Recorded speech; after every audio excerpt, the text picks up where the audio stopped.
Gente, olha o que eu tenho aqui, uma coleção chamada Coleção Artífices. É uma reedição de obras publicadas pela instituição de 1949 até 1968. Mas eu quero saber mais detalhes dessas publicações aqui com o Oliver Mariano Rosa, que é doutor em literatura da editora do IFG. Tudo bem, Oliver? Tudo bem, bom dia, Judevar. Obrigado. Primeiro, parabéns por esse trabalho.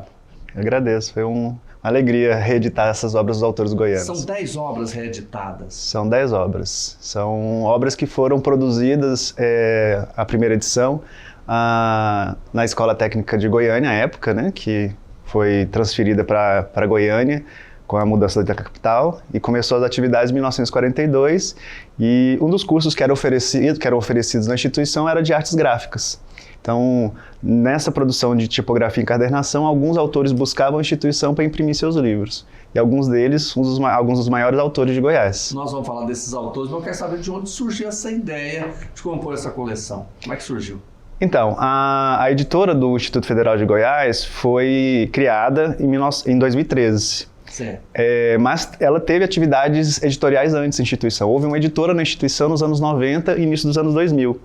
E a gente começou essa investigação sobre essa atividade editorial da instituição que era anterior à criação da editora atual.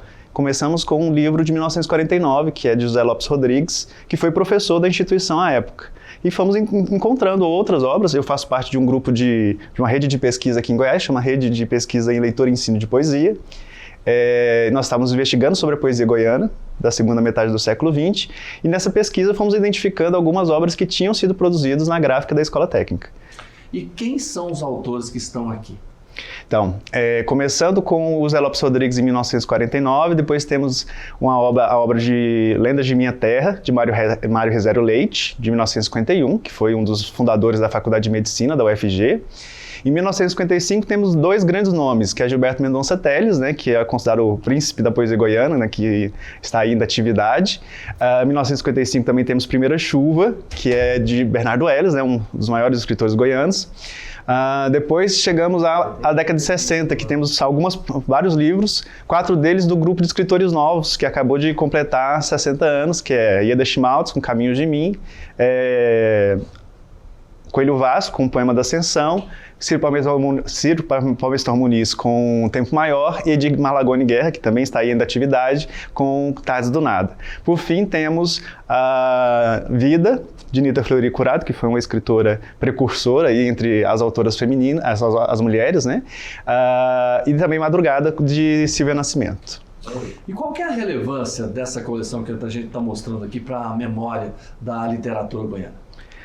Acho que é importante, primeiro, perceber que há uma produção literária em Goiás com bastante relevância, mesmo nas primeiras décadas da capital. Há trabalhos aí que demonstram que, às vezes a gente pensa assim, qual é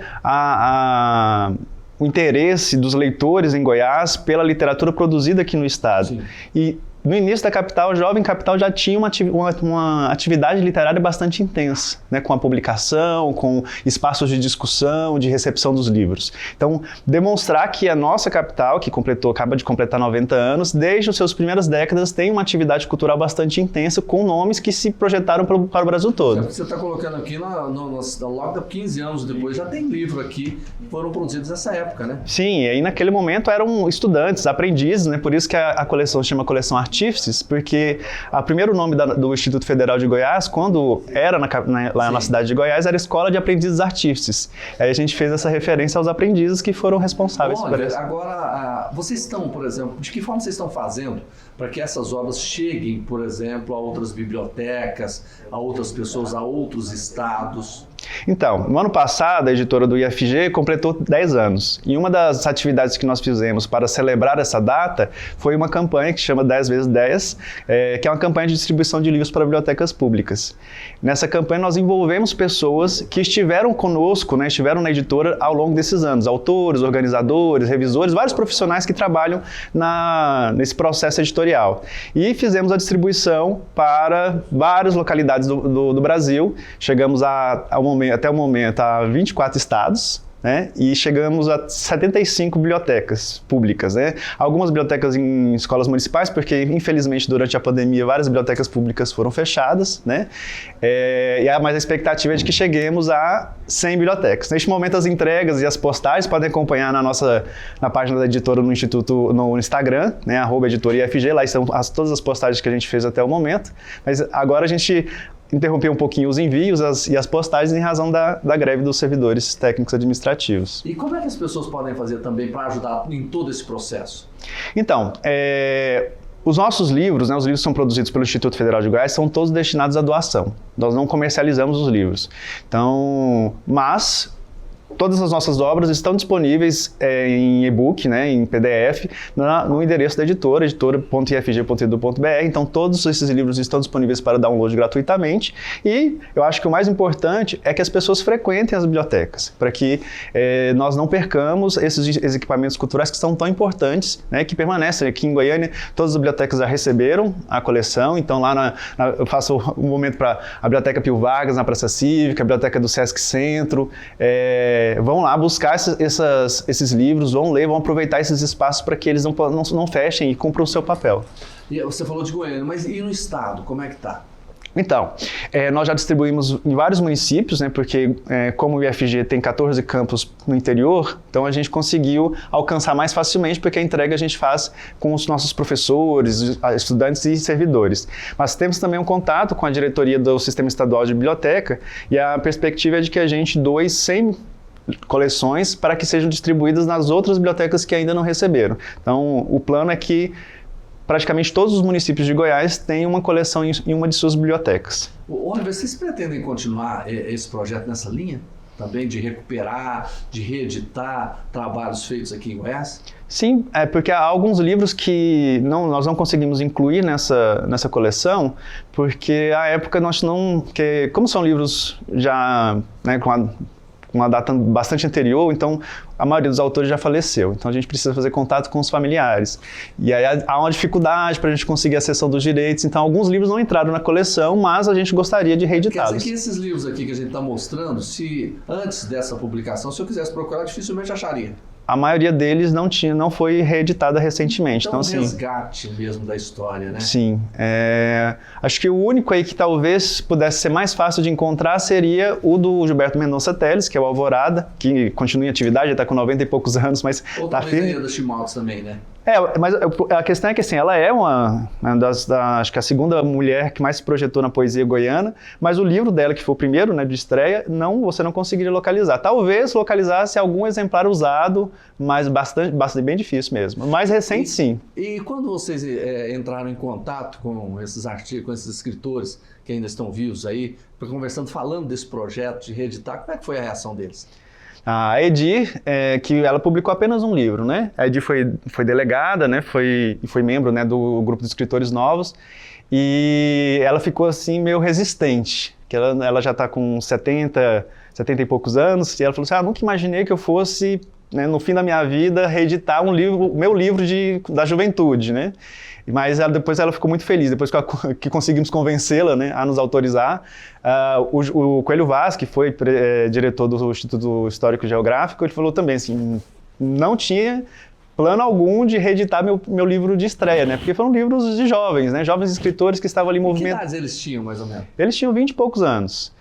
Não sei se já ouviram falar do Grupo de Escritores Novos, GEM, né, que foi criado em 1963, que foi um movimento ali de jovens artistas que movimentou bastante a cena cultural de Goiás, né? Durou ali entre 4 e 5 anos e teve uma grande projeção, né? Fez o lançamento do livro da Cora, né? Foi o GEM que organizou o lançamento do Poemas dos Becos, né, que aconteceu aqui em Goiânia em 1965, no Bazar Oió, que também foi um centro cultural de muita importância. E a terceira pessoa que está viva é o próprio Gilberto, né, que foi um dos que mais publicaram livros na escola técnica, que ele publicou além desse, que foi o Alvorada, né, que é o primeiro livro dele, Pássaro de Pedra, e um livrozinho que é único de teoria, crítica literária, que foi o discurso de posse dele na Academia Goiana de Letras. Tudo poesia? Não, são 8 livros de poesia e 2 livros de prosa, que é um Lendas de Minha Terra, que tem ali alguns personagens que a gente conhece, né, como o João Romão, né, que é o que a gente conhece lá pelas publicações do Popular, e há várias lendas, né, no livro do Mário Risério Leite, e há um outro livro que é da Vida, da Anita Fleury Curado, que também é um livro muito bacana e, sim, vale a pena ser conhecido. Pois é, agora é super importante, né, quando a gente vê, porque hoje a gente percebe, né, Oliver, que as pessoas estão perdendo o hábito da leitura, né? Sim. Impressionante. Eu acho e que muito mal às vezes, né? Eu acho que assim, há uma das preocupações que as escolas, as instituições de ensino, e acho que também os órgãos públicos de diferentes ordens e os agentes políticos também deveriam observar, é justamente a preocupação com a formação de leitores, né? Que assim, não é simplesmente para a literatura. A literatura, digamos, é o texto que mais desafia o leitor, né? Porque há uma complexidade na elaboração, há um impacto estético aí, mas é de fato para ler o mundo mesmo, né? Mas de onde deveria partir, por exemplo, essas iniciativas para incentivar a pessoa leitora na escola, em casa? Como é que seria isso? Eu acredito que seja uma articulação de diferentes personagens, diferentes agentes, assim. Porque a escola, sim, é o espaço em que as crianças e adolescentes vão ter acesso aos livros e vão ter ali alguém formado, né, professores, que vão orientar esses alunos nesse percurso. Mas se não houver a colaboração da família, né, para que a família incentive, né, que é aquela coisa assim, a mãe fala assim, é gostoso comer jiló, por que a senhora não come? Então, assim, é importante que o pai e a mãe leiam com os filhos, né? Que tenham esse hábito. Que, eu não consigo comprar livros, que às vezes, de fato, comprar livros é um custo elevado, mas vá às bibliotecas, tomem os livros de empréstimo, tem livros para crianças de diferentes cidades, e sentem com seus filhos, né? Chamem esse momento, assim, em vez de ficar na televisão, de ficar no celular, tragam esse momento, assim, vamos sentar e vamos ler, né? Que seja quaisquer livros, vão ler a Bíblia, vão ler qualquer livro, né? Qualquer momento ali que envolva esse contato com a leitura. Mas é um desafio, né? Porque se a gente imaginar como é que é, por exemplo, os nossos jovens hoje, que eles não conseguem ler texto de mais de 30 segundos, 1 minuto, às vezes nem um áudio, né? Um vídeo bem interessante, as pessoas às vezes não conseguem, né?